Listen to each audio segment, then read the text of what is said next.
તમારા ઘરે કેટલા વર્ષથી લાઇટ નથી? 11 વર્ષ છે. 11 વર્ષ.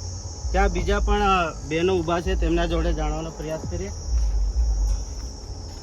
કયા ધોરણમાં ભણો છો બેન? તો તમારે ઘરે કેટલા વર્ષથી લાઇટ નથી? 11 વર્ષ.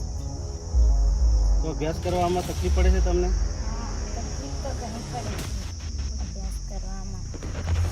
ત્યાં સુધી અમારે કોઈ લાઇટની સુવિધા નથી અને અમે દાહોદ જિલ્લામાં દાહોદ કેટલી વારંવાર દાહોદ બી ખબર ત્યાં આપી અને ગુંઠા બી અમે ઘણીવાર ગયા પણ કોઈ સાહેબ અમારી વાત કોઈ સાંભળતું નથી. અમારો ડગરો થોડો તરહીમાં રહે, પાણી નથી એટલા વર્ષમાં અમારું કોઈ જાલોદ તાલુકામાં આવી જગ્યાએ અને દાહોદ કોઈ મને કહેતો નથી, છોકરાની કોઈ વાત માનતું નથી એટલે લાઇટ અમારે નથી સાહેબ. એટલે અમારે લાઇટ જોઈએ એમ.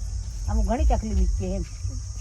એટલે કોઈ માનતું નથી, કોઈ મનાઈ નથી કરતું. તો ત્યાં આમ આદમી પાર્ટીના સંગઠન મંત્રી નરેશભાઈ પણ ઉપસ્થિત છે, તો તેમના જોડેથી પણ આપણે જાણવાની પ્રયાસ કરીએ. આ ગરીબ લોકોએ વારંવાર નરેશભાઈને બી રજૂઆત કરી છે.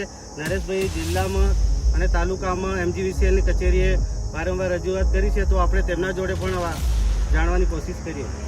રોજ દાહોદ જિલ્લાના સિંગવડ તાલુકામાં પરમારના ડુંગરપુર ગામે પરમાર ફળિયામાં અહીંયા લગભગ 11 વર્ષથી લાઇટ નથી અને એનું મુખ્ય કારણ આ MGVCL જ છે.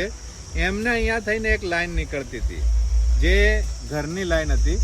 એ લાઈન એ લોકો 11 વર્ષ પહેલાં ઉતારી લઈ ગયા અને એમાં 1-2 મીટર પણ હતા, એ પણ ઉતારી લઈ ગયા. આજે 400 જણનું કુટુંબ થઈ ગયું છે, છતાંય અહીંયા લાઇટ નથી અને એ રજૂઆત વારંવાર દાહોદ જિલ્લામાં કરવામાં આવી છે, ભાજપના ધારાસભ્યોને કરવામાં આવી છે, સાંસદ સભ્યોને કરવામાં આવી છે, GEBમાં કરવામાં આવી છે, પણ આજ સુધી લાઇટ આ લોકોને આપવામાં આવ્યું નથી. મેં પણ રજૂઆત કરી છે, પણ આ ભાજપની સરકાર ઘોર નિંદ્રામાં સત્તાના મદમાં આ લોકોનું ધ્યાન આપતી નથી.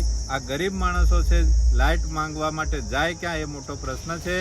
માટે મારી સરકારને વિનંતી છે કે આ MGVCL કચેરીએ અમે આ 400 જણનું કુટુંબ લઈને 10 દિવસની અંદર જવાના છે ધરણા માટે, તો તાત્કાલિક ધોરણે લાઇટ કરી આપે અને ના થાય તો અમે આ જે છોકરા બૈરા માણસ અહીંયા ઉપસ્થિત દેખાય છે એ તમામ લોકો ત્યાં ભૂખ હડતાલમાં કરીને બેસવાના છે. માટે વિનંતી છે કે ભાજપની સરકાર જાગી જાય અને આ અમારું લાઇટ કરી આપે.